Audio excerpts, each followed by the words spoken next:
I love my truck. I spend a lot of time in it. I always seem to be on the road, always out and about. Now, having a truck, it's not the most gas efficient vehicle. In fact, I cringe to think how much I've spent on gas over the years. And I've driven enough miles to travel to the moon. And, well, that's a lot of them.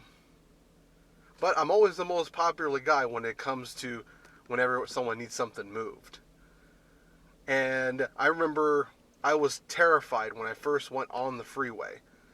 I was terrified first driving on the street. When you first learn, all this is new to you. But now, I don't even give it a thought. It comes so natural to me. And in fact, I enjoy it. Sometimes I'll just get in my truck and just go for a drive to get my mind clear.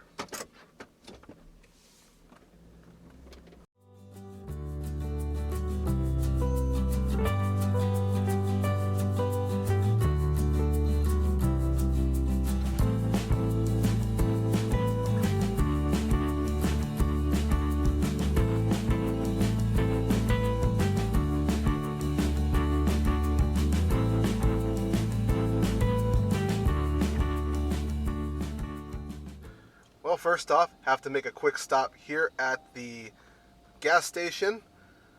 Not only to fill up, but my truck is a little bit dirty, so I'm going to get a car wash today as well.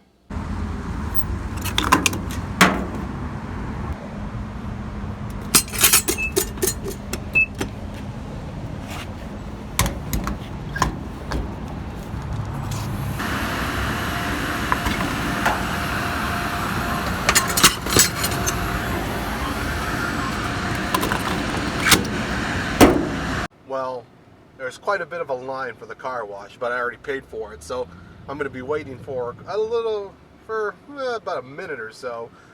But while I'm waiting, I thought, hey, why not review what we went over in the last lesson?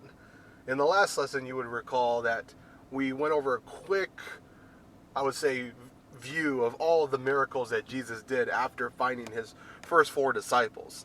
And we talked about how a paralyzed man was lowered from the ceiling in order for him to meet Jesus and to be healed. And going on from this point, our story continues as Jesus walking along a road and he meets his next and fifth disciple. As he passed by, he saw Matthew sitting in a tax booth, and he said to him, "Follow me." And he got up and followed him. And it happened that he was reclining at the table in his house, with many tax collectors and sinners were dining with Jesus and his disciples, for there were many of them, and they were following him. When the scribes of the Pharisees saw that he was eating with the sinners and tax collectors, they said to his disciples, "Why is he eating with tax collectors and sinners?" Hearing this, Jesus said to them, "It is not those who are wealthy who need a physician, but those who are sick. I did not come to call the righteous, but sinners." Alrighty, so I am now just about to jump onto the freeway. So I had to pay for the gas, I had to pay for my car wash, and that's all obvious. One thing that I'm grateful though is that I do not have to pay to drive on these streets or even to jump on the freeway. I mean, of course I ultimately paid for that through my car registration, but to jump on it right now, I do not have to pay for it because these are public roads. Now, that's not the case with every street and every highway. There are these things called toll roads, and on a toll road, you have to pay a charge or a fee in order to use it. And that's what Matthew was doing when Jesus met him. Matthew was working in a toll booth collecting taxes, and you had to pay this tax if you wanted to go up that street, to go up that way. Now, tax collectors weren't exactly the most respected people among the community. They would often charge a fee on top of what they were supposed to charge and pocket that extra.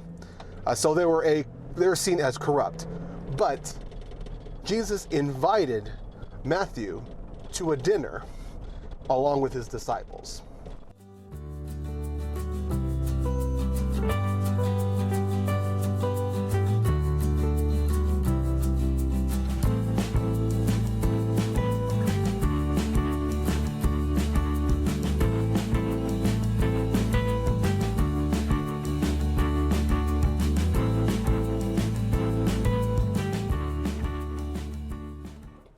All right, well, I just arrived at probably my very favorite place to go to and to be.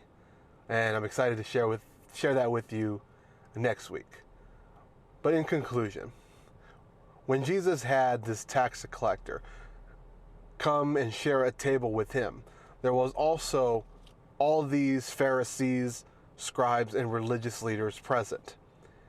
And they asked his disciples this: why does your teacher share a meal with tax collectors and sinners?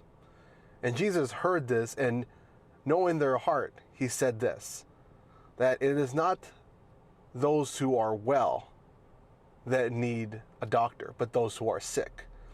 That he did not come to call those who thought they were already good enough, but sinners to righteousness. See, Jesus was willing to associate and be in community with people who were, quote unquote, subhuman to the elite. And it begs the question is, who are you reaching out to? Are you just associating with people who are just like you, who share your common interests and your beliefs? Or maybe we can challenge ourselves just a bit and follow Jesus's model and step out toward those who might be just a little different. They might think a little differently. They may believe a little differently. They may act differently. They may look different.